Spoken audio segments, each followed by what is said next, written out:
Hi everyone, welcome back to Undefined Life. It's Tash here.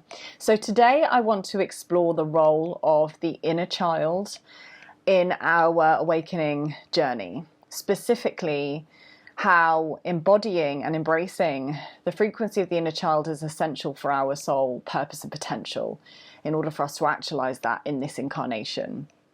And so to illustrate this point, I'd like to read a Bible verse. And for anyone that's new here, this is not a strictly religious channel. I am not religious per se. I'm simply using the wisdom of the Ascended Master and Enlightened Teacher that is Jesus to demonstrate my point and message of this video. So the passage is from Matthew 18 verse 3, and Jesus said, "Truly I tell you, unless you change and become like little children, you will never enter the kingdom of heaven." And I really love this verse because it speaks to our authentic nature and truth as beings. So let's talk about this, because this is really the heart of the subject today. The inner child, or the consciousness of the child, in my opinion, experience and research, is very much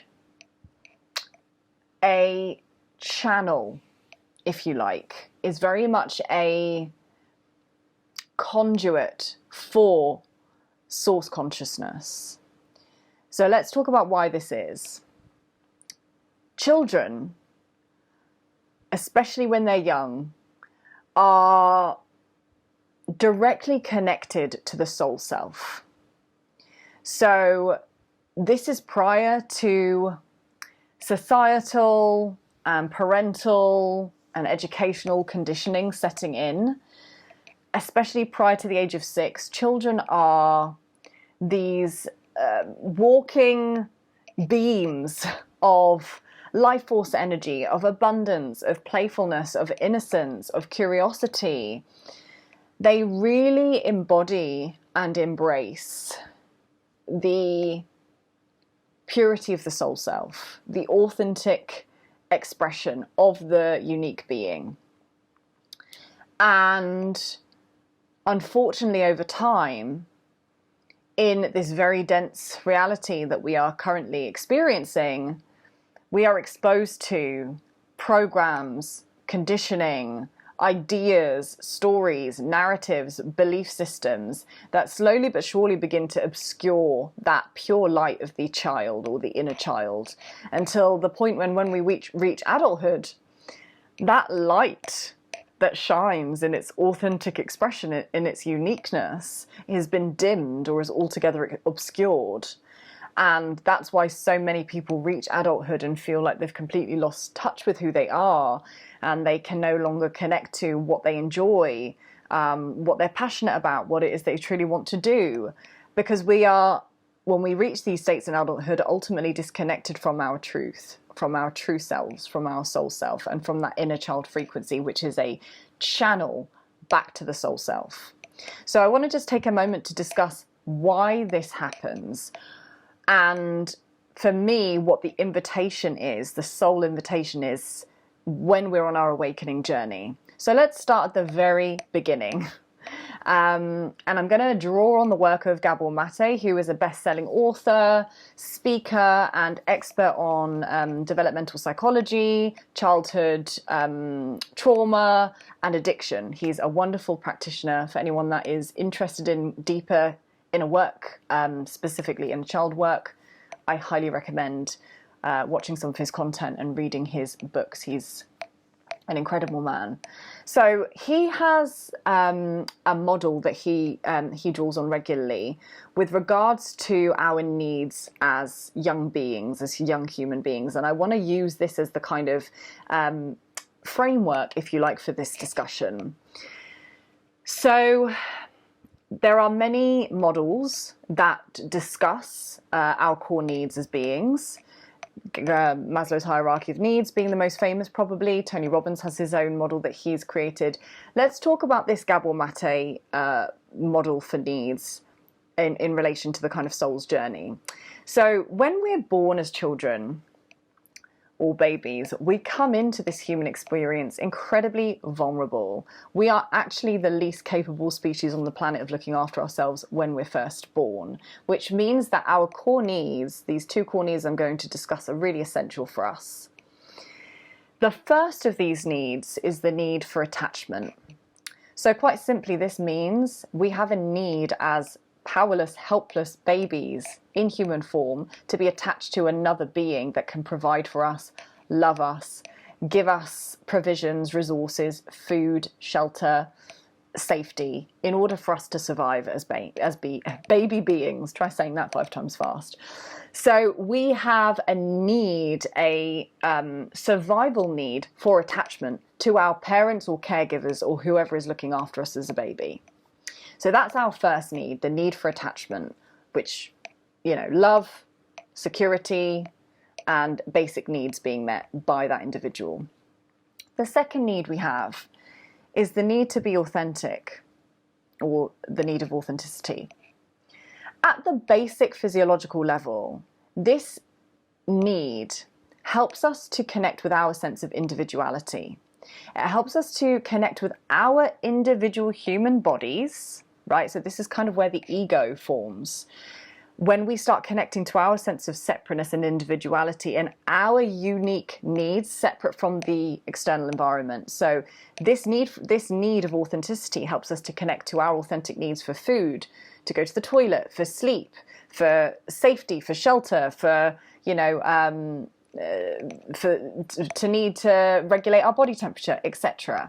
So this need at the basic level of authenticity helps us connect to our bodies and what we're feeling and what we need.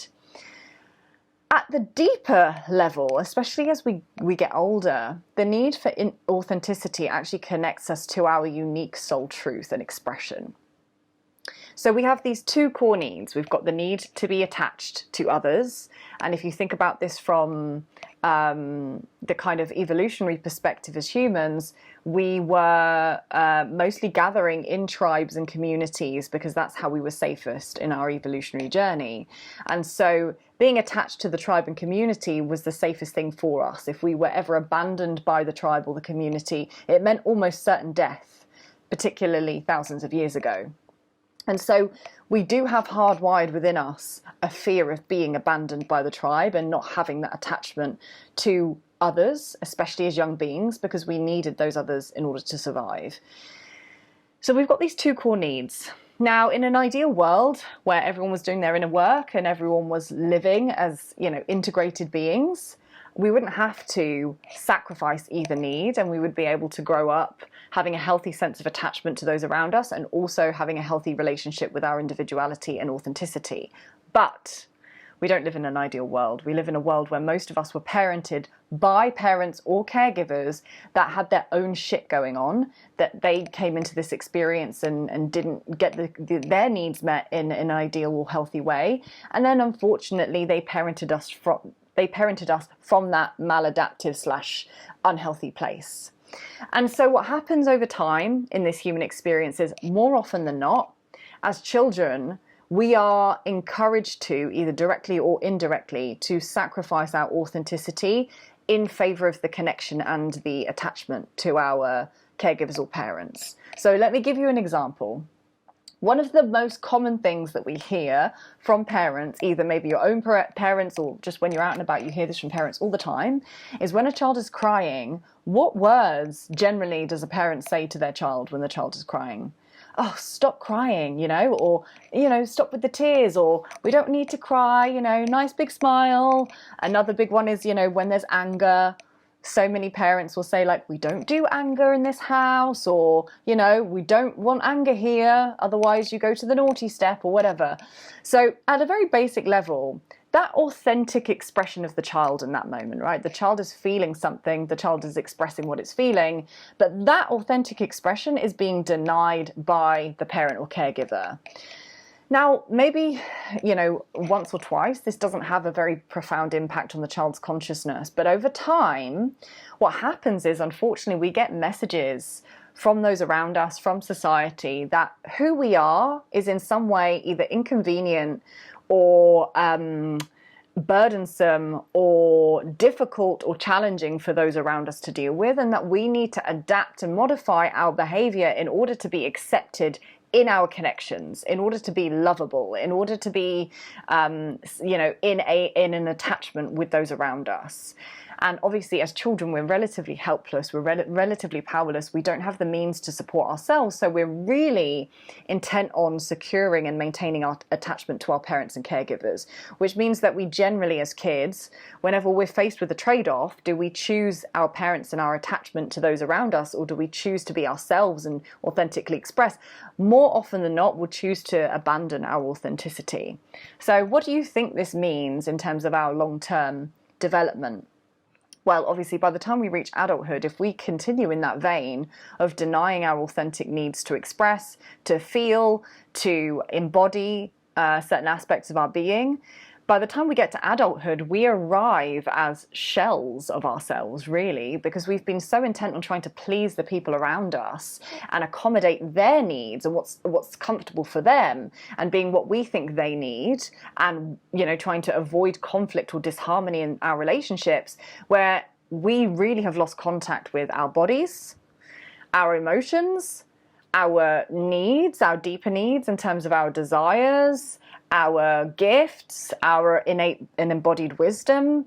And in the work I do, in a guidance role, helping people through their awakening journey, I see this all the time, and I'm also a yoga teacher. I see this all the time. People are so incredibly disconnected from their bodies. And this is because we have abandoned this connection to our authenticity in favor of our connections to others. And this plays out in our adult relationships, particularly our intimate relationships and romantic relationships. What will tend to happen is that people will start to play out these unconscious, habituated ways of being in terms of abandoning themselves and their needs in favor of maintaining harmony in the connection, which leaves eventually one or both people in the relationship resentful, not having their needs met, and it causes all sorts of drama. So that's the context. Let's take it back to why the inner child and reconnecting with authenticity is essential for our awakening. Well, based on everything I've just said, if you can connect with that sense that your authentic needs, your authentic expression was very ripe and available when you were a child, you were really just a conduit and a channel for that authenticity. When you reconnect with the frequency of your inner child, you are reconnecting with that aspect of you that doesn't need to think its way to being true. It just knows its truth. Unfortunately, we live in a society where our authenticity is conditioned out of us over time. And so the reason that reclaiming our authenticity and reclaiming our connection to the inner child is so important is because when we start to reconnect with the frequency of the inner child, we reconnect with all of the buried or lost gifts and embodied wisdom and unique intelligence and unique expression that is our dharma, our destined path, our gifts to share with the world, our unique medicine.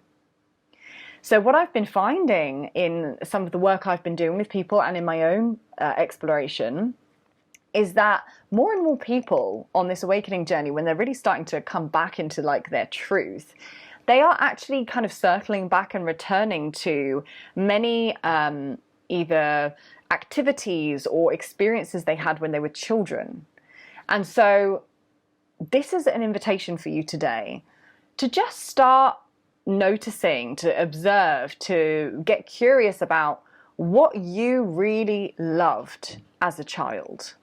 What you loved to do, how you loved to express, what you were drawn to.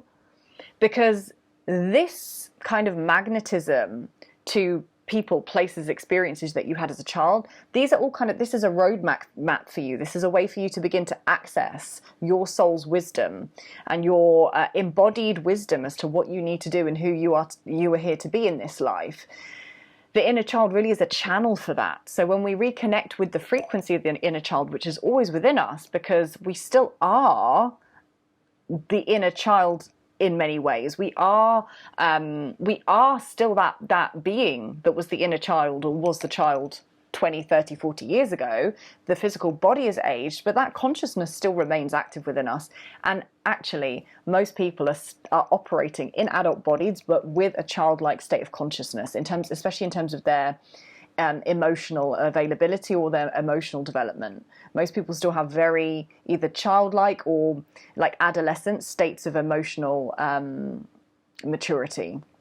And so what we were trying to do is connect to the highest expression of the inner child, the expression of the inner child that is innately creative, playful, curious, excited, that is innately connected to kind of imagination in the realms of manifestation, right? So when you're a kid, there's very few things that are kind of off limits. You know, children have got really active imaginations. They're master manifestors for this reason, because they do not yet have the conditioning in place that limits their ability to create, right? So they come into the world, they're these clear channels for source and soul consciousness.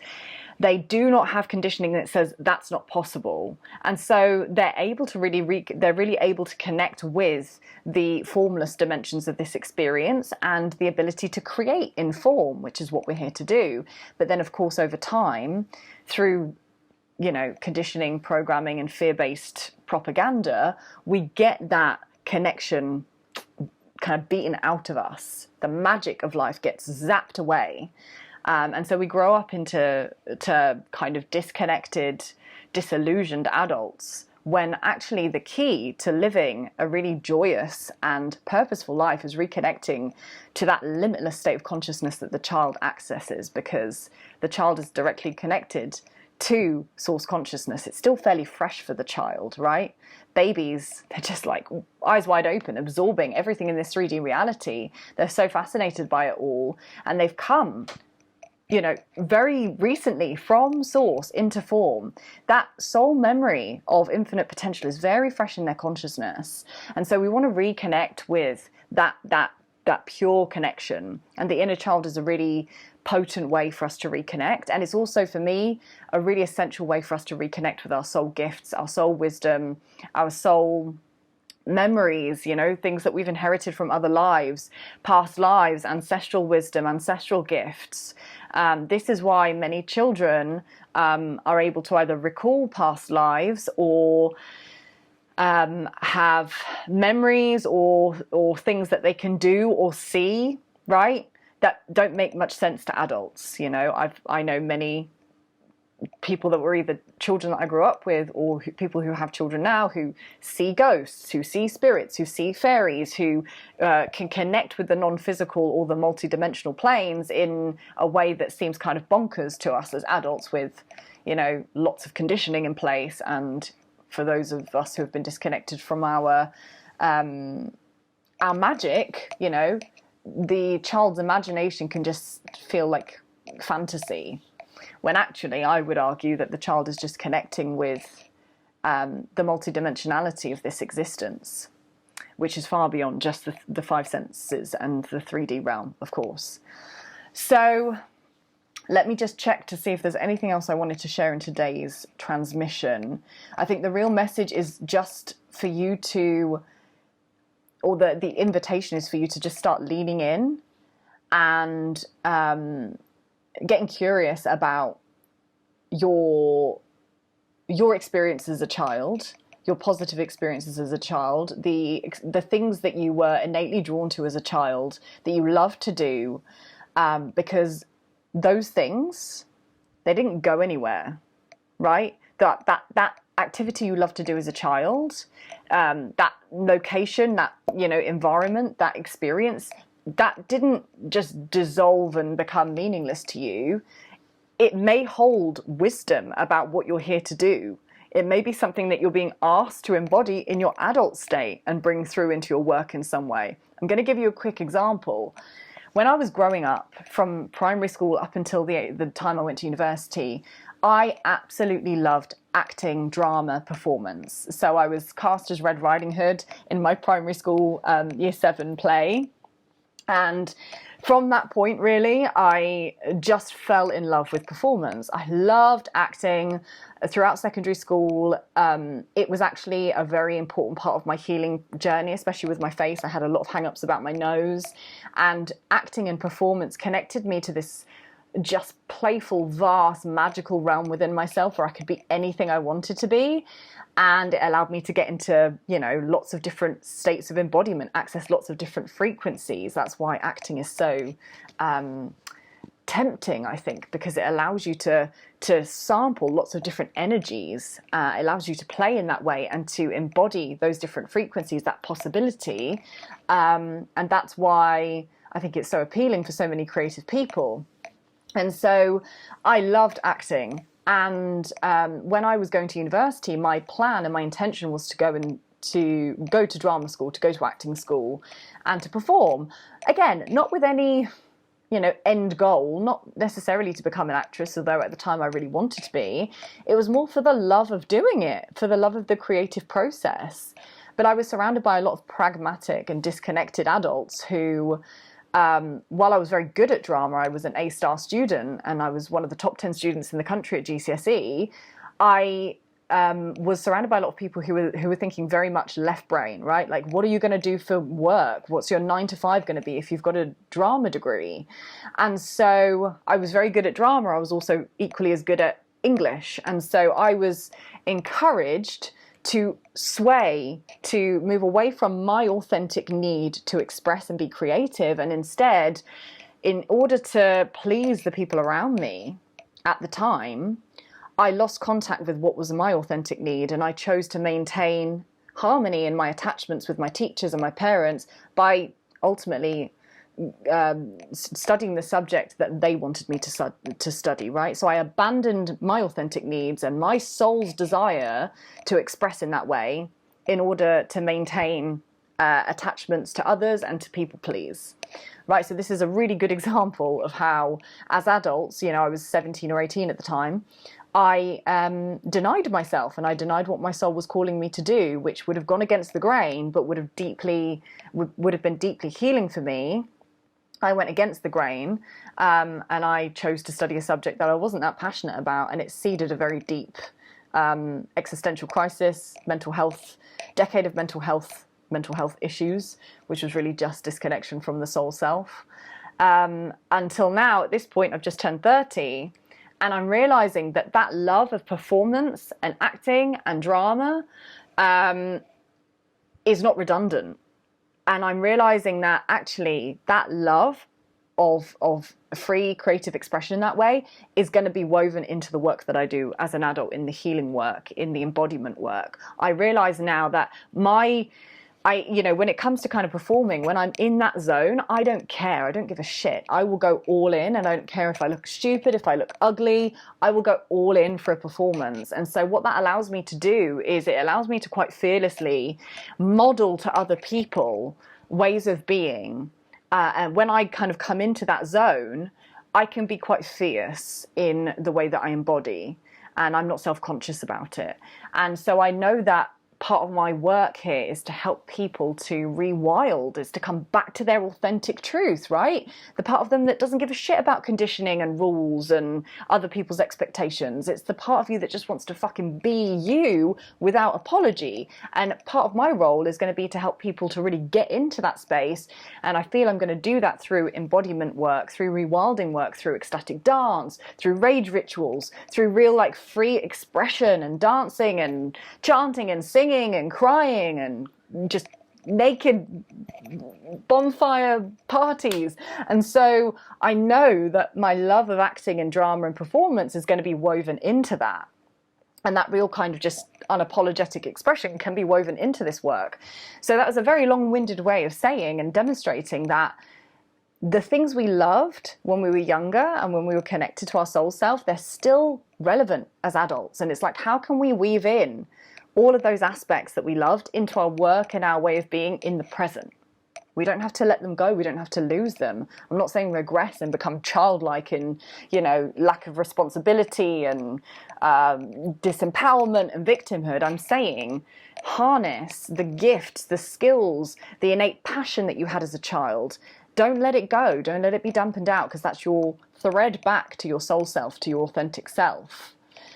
So that's the invitation. Get exploring, guys. I've just bought myself a couple of art kits from a local shop here, which I'm going to be, playing with, and maybe I'll show you the end result. But it's, it's so exciting when we start reconnecting with the realm of possibility again, which is the realm of the inner child, because it helps us to remember our innate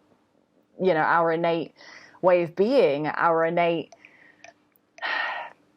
frequency, which is an expression of source consciousness and therefore limitless. So I hope you enjoyed this video. Any questions, comments, insights, please share in the comments below.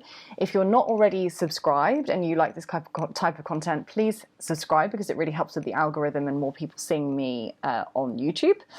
Please feel free to like and share this video. And I also have a limited number of one-to-one guidance sessions available in September. So if you'd like to connect with me more deeply, I offer spiritual guidance sessions on a donation basis. So more details about that in the description box and in the comments section. And yeah, until next time, my friends, take good care, and I look forward to connecting with you again really soon.